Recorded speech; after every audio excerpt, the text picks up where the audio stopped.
Então, boa tarde, gente. Vamos iniciar esse segundo momento das apresentações do simpósio. Agora daremos início à terceira mesa, Human- Humanimalidade, Segregação e Violência.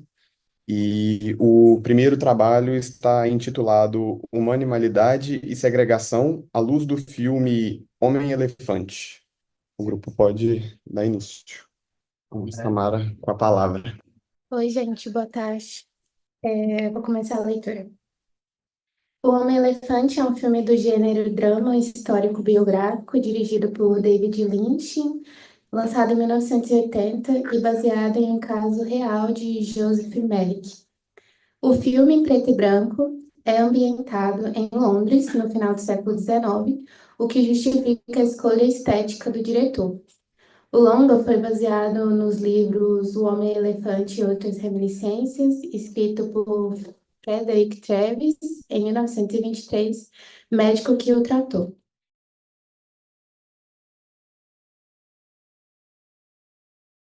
Ela também foge do ideal de eu e, a partir disso, prediz uma moral, em que o outro já não poderia mais ser tomado como objeto, mas como semelhante. Porém, há uma dificuldade em acolher o outro enquanto semelhante pela via do reconhecimento da alteridade. O outro só poderá ser aceito como semelhante pela via da identificação, de forma narcísica, se esse outro for tão semelhante a mim em aspectos importantes que nele eu possa amar a mim mesmo. Isso se expressa na cultura de forma em que não todos os sujeitos são dignos de amor ou qualidade. A alguns, a cultura delega o lugar de hostilidade e ódio. Diante das imposições culturais, o ser humano não se concebe como animal e nem como parte dessa natureza animalesca. No entanto, ele atribui a alguns, aqueles que estão fora do ideal estabelecido pela identificação, lugar de não humano, sem alma, delegando essa população a uma zona de não ser. Citando Fanon, ele diz que essa zona é uma região extraordinariamente estéril e árida, uma rampa essencialmente despojada, onde o autêntico ressurgimento pode acontecer. As estratégias utilizadas para criar essa zona de não ser são várias. A inferiorização intelectual, o rebaixamento de sua beleza e até mesmo o epistemicídio de sua cultura. Todas essas técnicas criam uma zona de não ser. Dessa forma, é possível afirmar que no campo cultural, através do rechaço à autoridade, a animalização do outro não somente justifica, mas torna permissível a manutenção da violência dirigida a diversas populações. Como exemplo de tal feito, há inúmeros xingamentos. Macaco, galinha, piranha, cachorra, bicha. Todas essas palavras são dotadas de um componente pulsional, revestidas de hostilidade e ódio, se dirigindo ao outro na intenção de animalizá-lo, rebaixando-o à condição de animal frente à suposta superioridade daqueles que são humanos. Haraway nos aponta que essa relação entre humano e animal, enquanto espécies companheiras, pode nos servir como lente para pensarmos nas novas e antigas formas de interpretar o que entendemos como cultura ao longo da história, em especial em nossos tempos, bem como as diversas formas de sermos sujeitos autorizados ou não a poder sê-los. Ela diz: a cultura canina moderna nos Estados Unidos, com sua exuberante cultura de mercadoria, suas práticas vibrantes de amor e desejo, suas estruturas que amarram juntos o Estado, a sociedade civil e o indivíduo liberal, suas tecnologias vira-latas de criação de sujeitos e objetos de raça pura. Para ela, há nessa relação limítrofe entre duas espécies uma forma de também se compreender algo sobre as relações entre a alteridade e suas consequências na construção de sujeitos, nações, signos e produções culturais, que vão das engenharias às artes plásticas. A partir dessa, contida na marcação não bem definida entre vira-latas e objetos de raça pura, podemos compreender como se dá a produção de sentido sobre o outro e qual o tratamento devido para ele. A dimensão do afeto que não corresponde a uma fantasia é também muito cara para a psicanálise, pois é nessa medida que também mediamos nossa relação com outros humanos. Nos sobram exemplos na história de conflitos violentos que envolvam algum tipo de ódio contra grupos específicos, ou mesmo os conflitos do cotidiano. Para Freud, em Psicologia das Massas e Análise do Eu, Esses conflitos são oriundos do ódio que elege um inimigo a partir do próprio narcisismo e pela via da identificação. Junto de uma massa, o indivíduo tenta proteger esse narcisismo, a fantasia de quem se é. Para isso se elencam ideias e líderes, que se transformam na representação do ideal de eu, narcísico, produzindo efeitos próprios de uma massa que, formada, elege também seus inimigos pela via da diferença. Essa via da violência praticada por um grupo não é praticada por animais, mas sim por humanos. Demonstramos assim que a diferença da violência animal para a humana se encontra no sadismo contido na última, de modo que o rechaço à autoridade reveste essa violência como roupagem que a torne permissível. No filme, a gente vê isso através da dicotomia que há entre John e o homem-elefante, né? Diante de pessoas que reconhecem a alteridade de John e enxergam nele humanidade pela via da identificação, ele entra em cena, não somente como corpo, mas como um corpo que fala e sente. Porém, perante pessoas que rechaçam sua alteridade, ele é jogado para o campo da animalidade, sendo vista apenas como um homem-elefante. Ele não tem nome, ele não tem voz, não tem roupas, não tem nada. É apenas uma aberração da natureza. O próximo tópico... Como está de tempo? Tenho mais uns 5 minutos. Tá. O próximo tópico chama Corpos Humanimais, Objetos de Fetiche. Tomando como princípio a identificação como elemento básico para a constituição de uma alteridade possível, o filme abarca a enunciação desse elemento a partir de diferentes camadas, mas uma função atravessa o fio como narrativa de John. Desde sua enunciação, seu lugar é demarcado, é aquele de figura exibida, exposta, escancarada à invasão dos seus telespectadores, plateia, médicos, curiosos, artistas, o que conversa diretamente com a perspectiva do telespectador do filme. Sua presença no primeiro arco é coberta por um véu. Vemos silhuetas, sombras expostas na parede de um beco escuro. Só somos capazes de ver recortes desse corpo, evidenciando o fetichismo do nosso olhar, conduzido pela narrativa cinematográfica. No hiato de sua abjeção, escoa em John a dimensão perturbadora da sexualidade sobreposta em seu corpo, e assim permite que sua humanidade e subjetividade seja clivada, mesmo após sua evidenciação enquanto sujeito, pela mídia, laços sociais, linguagem e arte. Sua existência, que sempre será marcada pela alteridade a partir de sua deficiência para o contexto em que estava inserido, novamente perde o estatuto arduamente conquistado de ser, retornando à posição de objeto de fetiche. Não há o que John anuncie, enuncie ou denuncie que o proteja de forma definitiva de seu sequestrador, já que há uma interdependência entre as duas figuras ambivalentes, sujeito humano e objeto animal. A ambivalência também atravessa a progressão óptica que o protagonista apresenta, ou melhor, é apresentado diante da cena. Como comenta Fanon, a partir de um contexto pós-abolição, o preto é um escravo a quem se permitiu adotar uma atitude de senhor, e o branco é um senhor que permitiu a seus escravos comer à mesa. Apesar da brancura de John, sua posição objetalizada em muitos aspectos semelhantes ao negro, em contexto colonial. Ele é comercializado, exposto, violentado, segregado, animalizado, nos permitindo estabelecer paralelos pertinentes entre violências de raça e sua deficiência. Logo, o que se oferece a John não é um reconhecimento de sua subjetividade plena, mas o deslocamento da posição de escravo, de Fanon, ao estatuto de servo, de Hegel. O escravo é utilizado e o outro o destrói, manipula, descarta como humanidade inconcebível. Já o servo, como filho de Deus, guarda seu voluntarismo. Ai, gente, desculpa, eu tô nervosa. Assujeitado um certo pacto que oferece algum benefício de submisso em nome da satisfação do desejo do mestre, mesmo que seja o prazer da sua segurança, a partir da inserção garantida em uma sua comunidade maior. Vou partir para a conclusão. Em suma, a análise do filme apresentado nos permite ilustrar a forma complexa e os mecanismos importantes que atuam nos processos de segregação e reconhecimento. A trama de David Lynch, que representa algo da sociedade vitoriana, não representa algo muito distante de questões contemporâneas urgentes. A animalidade, como conceito condutor da discussão, nos traz boas lentes para entendermos que o reconhecimento do animal e do humano é um processo cultural e socialmente mediado, onde o afeto e a dignidade são muitas vezes entendidas como naturais ou puramente instintivas, conforme apontado por Haraway. O humano, nesse caso, entendido como um animal multifacetado, que, diferente das espécies que ele entende por menos complexas, é capaz de praticar violências que não estão presentes naquela.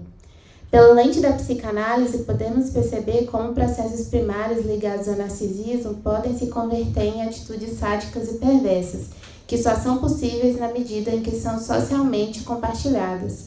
O caso de John é paradigmático na medida em que ele é um exemplo muito caricato de como essa animalização foi realizada, mas nos aponta para outras formas de violências mais sutis contra aqueles que são eleitos como outros na condição de objetos.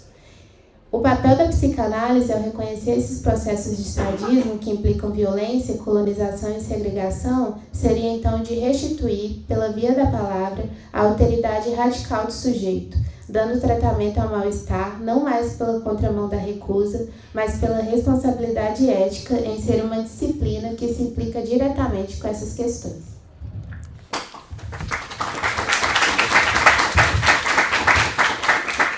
Obrigado, Samara. Metáfora muito interessante. Uma escolha muito boa. Vamos dar sequência com o próximo grupo. O trabalho está intitulado Controle de Pragas, Animalidade nas Propagandas Nazistas sob o viés da psicanálise. Boa tarde, meu nome é Thaís Roberta Souza Nascimento, sou graduanda do curso de Psicologia da UFMG e hoje irei apresentar o artigo Controle de Pragas, Animalidade nas Propagandas Nazistas sobre o viés da psicanálise. Esse trabalho foi elaborado por mim e pelos alunos Glenda Rafaela Oliveira Silva, Cecília Soares Carvalho, Emily Cristine Paulina da Silva Rosa e Luiz Eduardo Santos Gomes. A finalidade do artigo é realizar uma análise profunda da animalidade em algumas propagandas nazistas, a partir da psicanálise, e se debruçar no porquê elas foram tão importantes no processo de consolidação dessa ideologia na sociedade alemã. Como base para esse artigo, utilizamos a obra Psicologia das Massas e Análise do Eu, de Freud, e o termo proposto por Melanie Klein, Identificação Projetiva, além de algumas obras e estudos secundários. Quando falamos de movimentos da sociedade, é importante não ignorar os aspectos históricos e sociais. Antes da ascensão do nazismo na Alemanha, que se deu entre 1933 e 1945, a sociedade alemã se encontrava desolada e insatisfeita devido ao contexto pós-guerra mundial, caracterizado pela derrota da Alemanha em 1918, por crises econômicas que perpetuaram entre 1919 e 1924 e pelo desemprego em massa. Além disso, é importante enfatizar que a Alemanha era marcada por 3 grandes perversões sociais: misoginia, homofobia e, em destaque nessa análise, o racismo. Esses fatores, aliado com o grande investimento nas propagandas nazistas, que demonizavam os judeus, negros e outras minorias consideradas não arianas, foram cruciais para a consolidação dessa ideologia extremista. Em Psicologia das Massas e Análise do Eu, Freud descreve uma massa como um agrupamento efêmero de indivíduos que compartilham de uma identificação comum, o que representa a forma mais primordial de ligação afetiva. Nesse sistema, os membros da massa identificam-se uns com os outros por compartilharem o mesmo tipo de sintoma ou recalque. No caso dos alemães, compartilharem o mesmo tipo de... A impotência e o vexame a nível mundial foram experiências comuns que fomentaram uma necessidade coletiva de reafirmação do poder e de restauração do orgulho nacional. Desse modo, a retórica e a propaganda nazistas com ideais de força e superioridade racial, encontram na demanda por um senso de valor e identidade de grupo a força motriz que transformou essa necessidade de reafirmação em um movimento coletivo. Consequentemente, a adesão a essa massa pode ser vista como uma forma de superar a humilhação e a impotência. O sentimento social repousa, portanto, na inversão de um sentimento hostil em um laço de tom positivo, na natureza de uma identificação. Citação de Freud.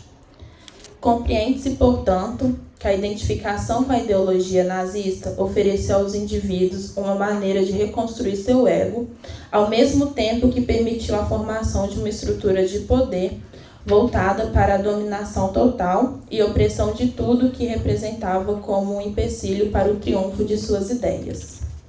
Pode passar. Para propagar a ideologia nazista, a propaganda desempenhou um papel crucial, utilizando todos os aspectos da sociedade, como imprensa, rádio, cinema, esportes e literatura. Dessa forma, fundamentou-se tanto exaltar a ideologia nazista quanto em desumanizar seus inimigos, especialmente os judeus, associando-os a características de animais para justificar a violência e a opressão.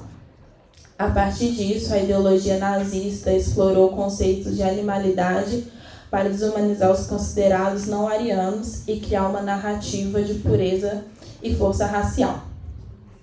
O gás Zyklon-B, um composto químico utilizado na fumigação, que é uma forma de controle de pragas, foi utilizado como instrumento de extermínio em Auschwitz, chegando a matar até 6.000 judeus por dia. Esse fato pode ser analisado como uma materialização da fantasia criada pelas propagandas, pois torna concreta a ideia de que os não-arianos são pragas animais quando eles são mortos como tal, tornando para a sociedade toda essa crueldade justificável. Ademais, a identificação projetiva também desempenha um papel significativo nessa conjuntura, estabelecendo posições de atitudes de defesa com os quais aprendemos a lidar com a ansiedade, o terror, o amor e o ódio. Adicionalmente, é necessário um enfoque em uma dessas posições. A esquizoparanoide, que na teoria de desenvolvimento de Melanie Klein se estabelece como expulsões hostis de sentimentos negativos e raivas, onde é feita a cisão entre o bom e o mal, e a defesa do ego primitivo, no qual os temores e a forma de fantasia de perseguição. Esses sentimentos, formados a partir da frustração e ansiedade, são projetados em alguma coisa ou alguém, o objeto mal. A partir disso, serão analisadas 3 imagens referentes à propaganda nazista, observando como foram utilizadas para criar uma atmosfera de medo e ódio pela ameaça biológica, utilizando vários meios de comunicação como rádio, cinema e impressos, e assim associando características negativas às minorias e apresentando o regime como a única solução para o problema do país. Na figura 1, o pôster ilustra de forma nítida a estratégia de equiparar os judeus aos piolhos, insetos parasitas que sugam sangue e transmitem doenças, como o tifo. Em O Futuro de uma Ilusão de Freud, é exposto que o ser humano se torna civilizado, entre aspas, ao suprimir seus instintos animais. Nas propagandas nazistas, a anulação desses impulsos é invertida. Os judeus, além de incivilizados, inferiores racionalmente, são seres sub-humanos que merecem o extermínio, assim como as pragas a serem controladas. A propaganda utiliza essa associação da população judaica com piolhos não apenas com o intuito de desumanizá-lo, mas também incitar o medo e reforçar o sentimento de repulsa entre os espectadores. Para analisar a figura 2, eu irei fazer uma breve contextualização histórica. Em 1938, o Partido Nazista organizou uma exposição chamada Degenerate Music, com o intuito de fortificar a superioridade da raça ariana através de outros fatores culturais. Nesse sentido, a tentativa de manipulação da percepção pública acerca daqueles que não eram arianos ocorreu por meio de elementos musicais, ao censurar o jazz e outros ritmos. A musicalidade foi alvo do nazismo a partir dos próprios hábitos, exclusivamente considerados como eruditos. A idealização da pureza cultural e a soberania racial ariana emerge devido à representação desumana e animalesca dos judeus, negros, ciganos e outros povos. Em relação à capa do programa de exibição, que é a imagem que está sendo apresentada, como justificativa para perseguição e discriminação, há uma associação do estilo musical ao macaco, uma representação clara dos ideais racistas dos simpatizantes do Partido Nazista, o que reforça a denúncia do jazz, um estilo musical de origem preta, como primitivo para fortificar a exclusão de minorias étnicas e culturais, o que promove a fabricada identidade coletiva ariana. Além disso, na propaganda, a representação da performance de jazz é feita de modo estilizado e caricatural, com o uso de cores vibrantes e de elementos que evocam descontentamento ariano, como o broche com o símbolo da estrela de Davi, principal símbolo do judaísmo, ou a argola na orelha do tocador de saxofone, o que viabiliza a associação do estilo musical a algo possivelmente contaminante para a pureza cultural alemã e evidencia a eficiência da propaganda nazista em manejar as percepções e os sentimentos públicos. Já na figura 3, é possível ver um claro exemplo da identificação projetiva. A cobra, que representa o povo judeu, é rodeada por palavras que remetem ao fracasso recente alemão, como referências à inflação, às dívidas e ao Tratado de Versalhes. Os simpatizantes nazistas adotavam posicionamentos extremamente radicais ao negarem que o povo ariano tivesse qualquer relação com problemas da sociedade alemã, e, como mecanismo de defesa, projetavam suas falhas em outros grupos étnicos, em especial a comunidade judaica, que serviu como grande bode expiatório para a crise recente da Alemanha. Nessa propaganda, novamente, é possível ver a estrela de Davi marcada na testa da cobra. Essa representação mostra que o partido nazista e seus simpatizantes simplesmente não enxergavam os judeus como humanos, mas sim como animais inferiores, peçonhentos, venenosos, que eram um mal à comunidade e deveriam ser exterminados, antes que envenenassem a todos como as cobras ou espalhassem o tifo como os piolhos.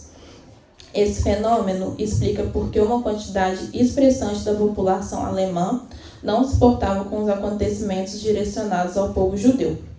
Propagandas como apresentava levam o povo alemão a não enxergar os judeus como meros inimigos, mas sim como subhumanos, uma praga a serem controlada.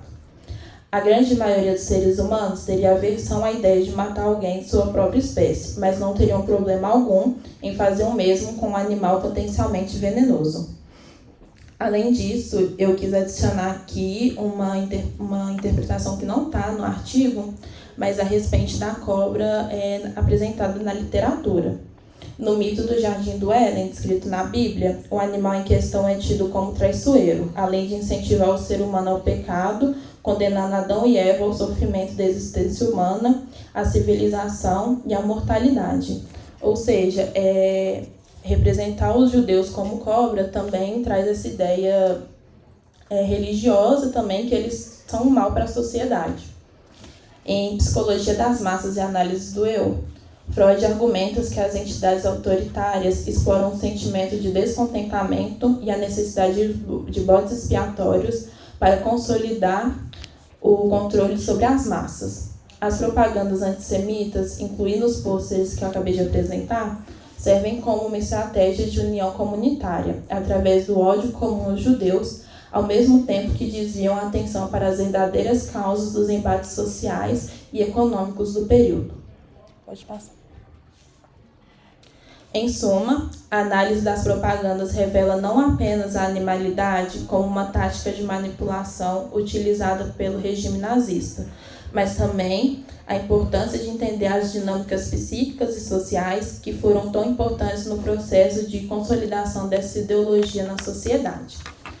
A aplicação de conceitos psicanalíticos como a identificação projetiva descrita por Klein ajuda a desvelar os mecanismos profundos por trás da desumanização e segregação, contribuindo para um entendimento mais amplo dos processos sociais, coletivos, ao relacioná-los com os respectivos contextos históricos.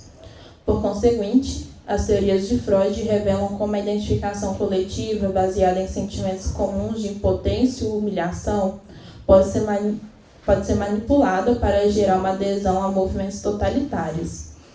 Essas análises demonstram como o discurso de superioridade e poder podem transformar as necessidades psicológicas em movimentos coletivos. Por fim, o uso desses conceitos na propaganda alemã foi de suma importância para o estabelecimento do regime, ao colocar o povo ariano no pedestal mais alto da superioridade animal, com todos os outros, principalmente os judeus, passando a ser considerados como seres animalescos, venenosos e parasitários, aos olhos daqueles que não foram influenciados pelas propagandas nazistas.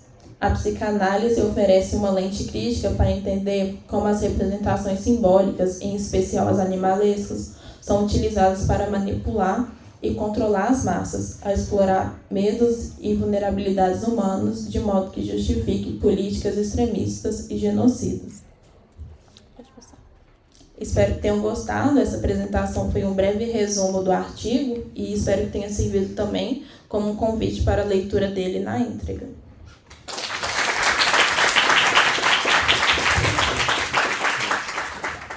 Dando sequência, agora será apresentado o trabalho intitulado Narcisismo como recusa da animalidade, os animais que nos habitam e constituem. Boa tarde, meu nome é João de Castro Barcelos. Esse trabalho foi composto por mim, pela Alessandra Vitorino de Silo, Paulo Vitor Alves Marques e Sofia Leopoldino de Lima. A gente preparou aqui, para essa apresentação hoje, uma explanação um pouco mais livre, que permitisse sustentar 3 proposições fundamentais que a gente tentou desenvolver no nosso artigo, né?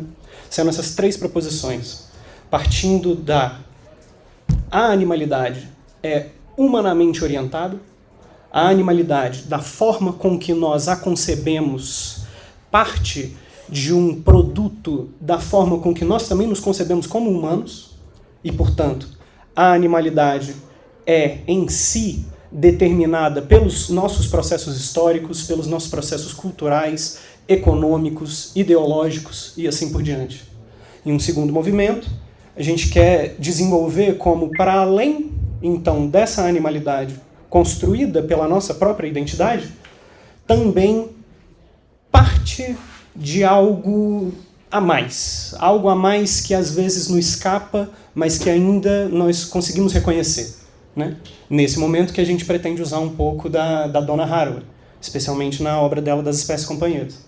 Um último movimento que a gente vai querer fazer é então introduzir aí algo nesse processo de configuração simultâneo da animalidade e da humanidade, que é o conceito do narcisismo, como ele foi descrito pelo Freud. Em um primeiro momento, então, partindo da nossa primeira proposição, a gente pega a obra da Maria Esther Maciel, no seu livro Animalidades, Zooliteratura e os Limites do Humano, como a própria autora vai retomar como o nosso tratamento dos animais ao longo da história foi se transformando, né? Partindo lá da antiguidade grega, a gente pode ver como o termo animal, para os gregos, já não dizia de uma diferença entre seres humanos e não humanos, mas a animalidade dizia daquilo que é animado, daquilo que é vivo, né? Isso já parece um pouco diferente do que nós temos no nosso tempo, né? O que isso se desenvolve, já começa essa diferenciação, segundo a autora, já aparece ali na Idade Média, primeiramente como a própria racionalidade religiosa, onde agora os seres humanos são definidos, né, como detentores de uma alma transcendental, imortal, e os animais como um puro corpo jogado, né, um certo, como a própria autora coloca, um autômato. Ao mesmo tempo que isso desenvolve para o humanismo da mesma época, né, para o pensamento humanista, racionalista, que a gente pode veicular na filosofia do René Descartes, que, como a gente conhece, ele é o primeiro a fundamentar teoricamente, na filosofia ocidental, esse dualismo entre corpo e alma. Para o filósofo, a gente pode relacionar, então, humano e animal dessa forma. Os humanos dotados, então, de uma alma, uma capacidade elaborativa, uma capacidade de abstração, uma razão, e os animais resignados a esse lugar de submissão. A partir do momento que eles não se configuram, né, para além de outros corpos que habitam o nosso mundo. Um terceiro movimento histórico que a gente pode reconhecer aqui e que determina, nos permite ver esse movimento de transformação da animalidade em si, enquanto conceito, é o próprio advento do capitalismo. Né? Nesse momento, então, agora, os próprios animais, mas também os seres humanos, são transformados e passam a ser reconhecidos dentro do processo produtivo capitalista. Né? Segundo a autora, ela vai especificamente colocar de uma forma muito interessante o modo como os animais foram tratados acabou por prefigurar as maneiras como os próprios humanos o seriam.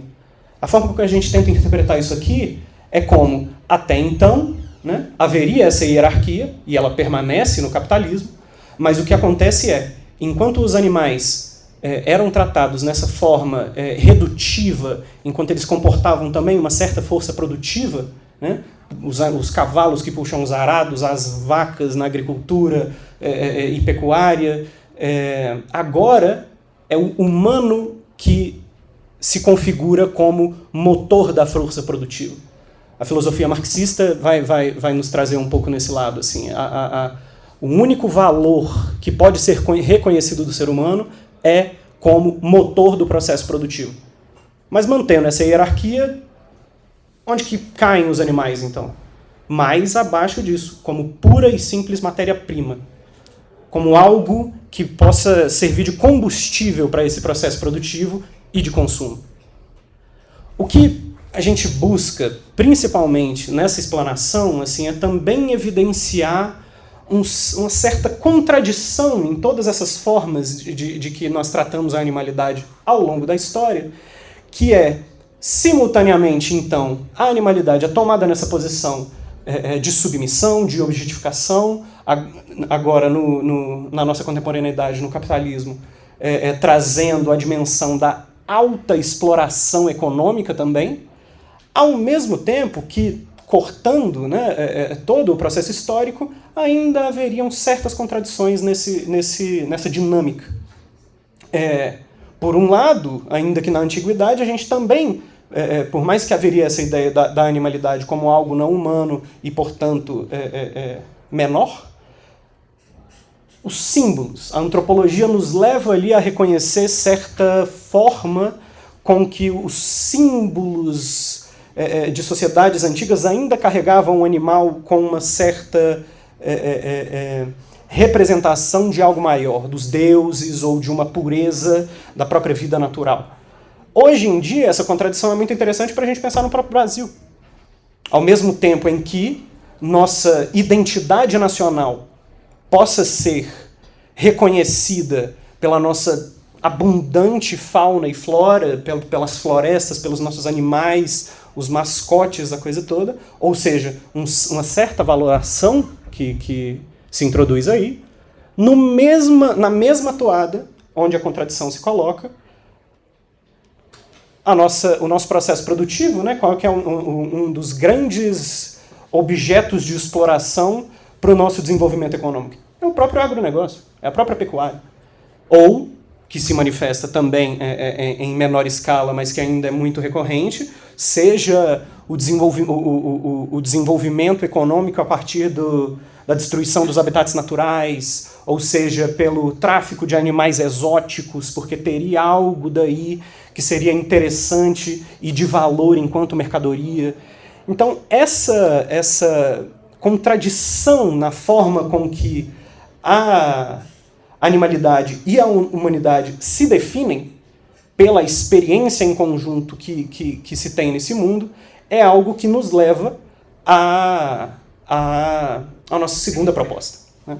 A nossa segunda proposta, que parte especialmente das elaborações da Donna Haraway no Quando as Espécies se Encontram, onde ela vai trazer daí algo que busca reconhecer que na animalidade ainda há uma forma de subjetividade. Uma forma de subjetividade que escapa a todas essas formas de configuração que nós tentamos introduzir, martelar e fechar a animalidade naquele ponto. Algo ainda escapa. Algo ainda resiste nesse ponto. E algo dessa espécie, dessas espécies companheiras que se colocam aí, o que a Donna Haraway vai tentar estabelecer na obra dela, é como essa experiência com os não-humanos, com outros seres viventes ali do mundo, nos permite também reconfigurar a nossa própria experiência. Nos permite também pensar a nossa própria humanidade. No interior dessa contradição, no interior daquilo que, e aí é um dos pontos principais da Haraway, aquela experiência determina os limites do humano. A conclusão que nós tiramos nessa proposição é que uma das frases fundamentais da Haraway sendo nunca fomos humanos por causa dessa contradição, há de se colocar nesse ponto também. A animalidade, como ela foi posta ao longo da história, os animais nunca foram animais também. É sempre uma relação uma relação dialética de determinação entre essas duas categorias. Dentro de tudo isso que a gente conversou até agora, a gente introduz então o conceito do narcisismo. O conceito do narcisismo que nos é interessante aqui por muitos motivos, dentre os quais a teoria da sexualidade, como o Freud a descreve, como o Freud a desenvolve, demonstra como o circuito pulsional interfere efetivamente em toda e qualquer forma de produção, seja ela singular, da de cada um, mas também nas nossas produções culturais, nas nossas produções intelectuais. Em toda e qualquer forma de produção de conhecimento também é submetida ao circuito pulsional, às paixões. Há algo também que move o humano dessa forma. Agora, nesse momento, por que a gente introduz, então, o conceito de narcisismo no interior da teoria da sexualidade?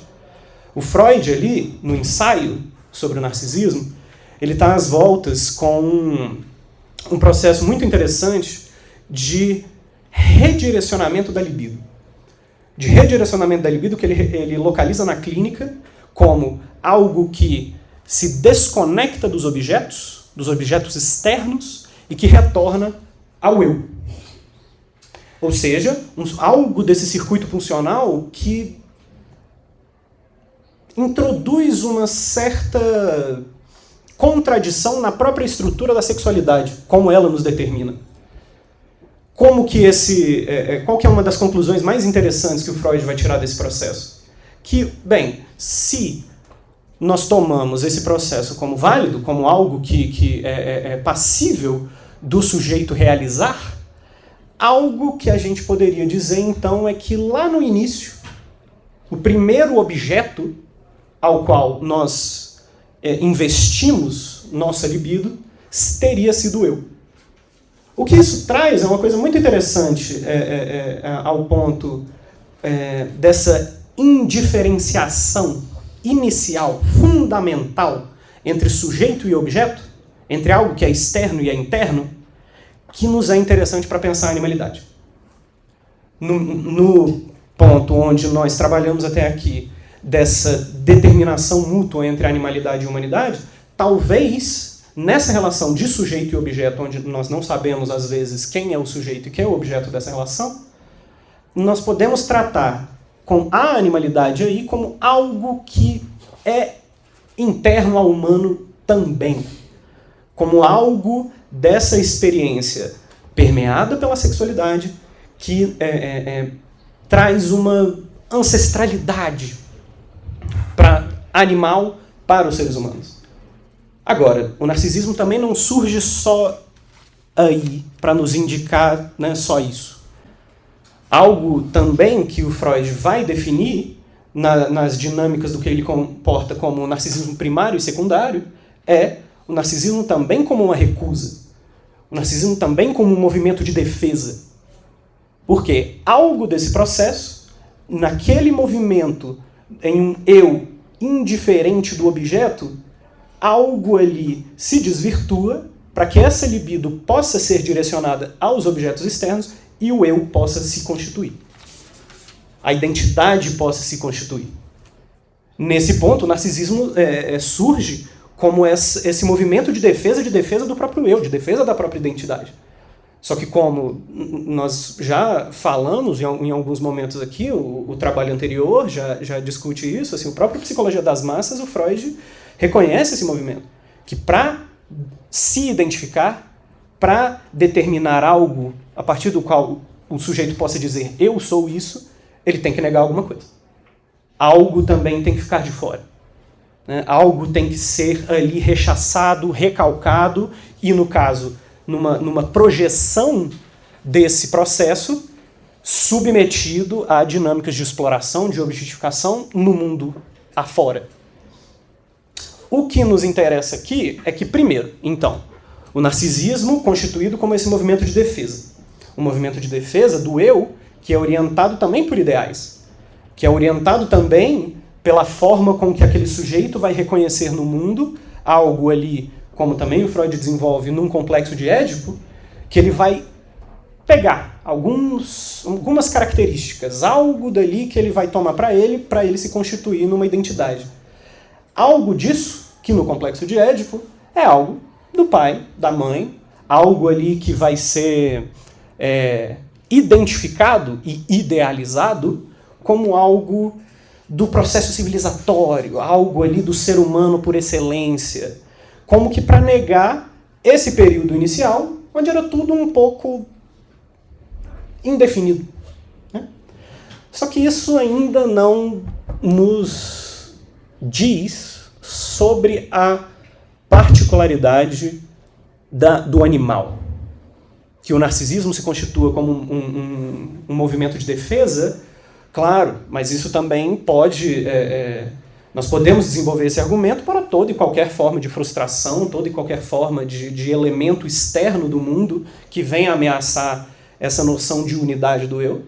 Mas o que da animalidade? O que ali do ser, da vivência que a Donna Haraway nos traz ali, do animal que nós teríamos que rechaçar? A nossa hipótese, nesse nosso trabalho, seria que a animalidade, na forma com que ela se dá nesta relação de determinação com a humanidade, nos retoma o que é o movimento próprio da sexualidade.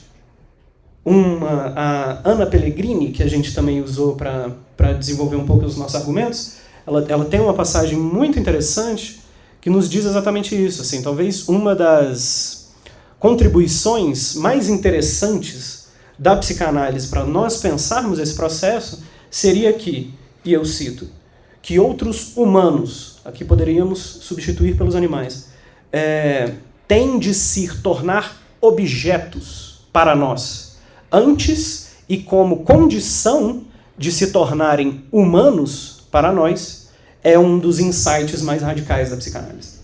Este processo de tornar-se sujeito e tornar-se objeto ali. A animalidade talvez nos remeta a isso.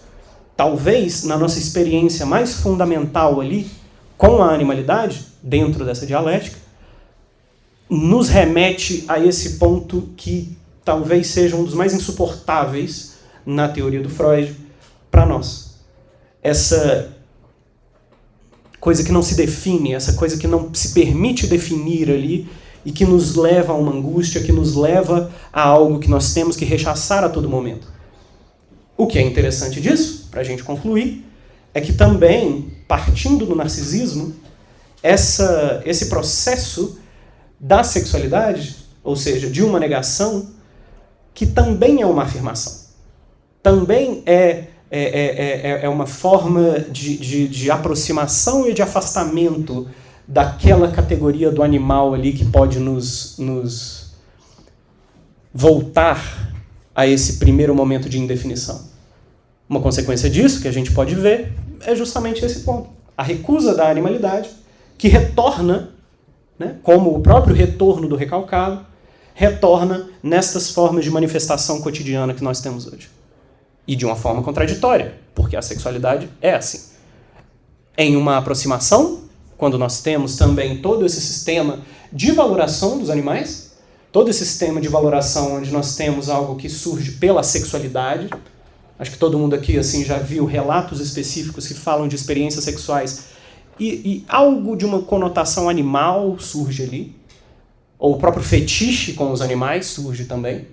Por outro lado, esse retorno pode surgir também como a própria negação, como os maus tratos, a crueldade, a pura e simples submissão daquele ser ali que me angustia pela própria experiência dele, que me retorna a mim mesmo, algo ali que eu preferia manter escondido, mas não consigo, e que o narcisismo se constitui como uma resposta a isso.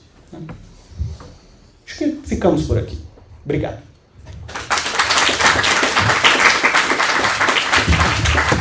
Muito bom, obrigado. Agora a gente vai abrir para os comentários, né? Eu gostaria de primeiro sublinhar algumas coisas sobre os trabalhos. Foi feita uma pergunta logo no primeiro trabalho que eu acho que aponta para o âmago dessa pesquisa, né? Que seria, pode um animal ser sádico? E o próprio grupo responde dizendo que isso envolve uma... Opa, desculpa. Isso, obrigado. Isso envolve uma tomada consciente de poder, né?